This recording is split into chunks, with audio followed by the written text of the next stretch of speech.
So यो चाहिँ वाचिपा बनाएको किराँतीहरूको एकदमै चाहिने खाना परिकार भनौँ न। यो चाहिँ अनि दुधलाई डढाएर रेडी गरेको धुलो हो, त्यसलाई नै भन्छ तिते। विशेष यसको मसला नै त्यही हो। अनि यो मासु चाहिँ किमा जस्तो काटेको हुन्छ। यो चाहिँ पखेटा खुट्टा विशेष गरी तिनीहरूलाई चाहिँ किची पारेर यसरी किमा बनाएको हुन्छ। हातले नै खुकुरीले अचानामा राखेर करक करक करक करक गरेर काटेको हुन्छ होइन। अनि यो चाहिँ मजाले पाक्ने गरी भुट्नु पऱ्यो।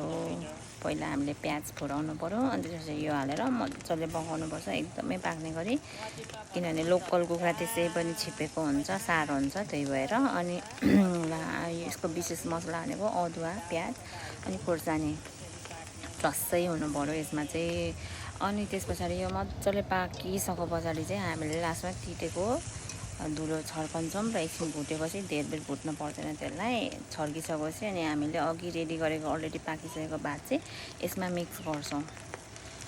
त्यो मिक्स गर्नुको कारण चाहिँ चामलै लाएर भुट्ने हुन्छ, तर त्यो चामलै हाल्दाखेरि चाहिँ गिलो हुन्छ, सुक्खा हुँदैन भनेर चाहिँ अलरेडी पकाएर राखेको छिटो पनि हुन्छ। मिक्स गरौँ, एकछिन गरौँ अनि रेडी भइहाल्छ। अनि लास्टको भिडियो चाहिँ मैले मिलेन गर्न, त्यो अफ भएछ भिडियो। यतिसम्म नै चाहिँ त्यो यसरी रेडी गर्छौँ हामी तिते।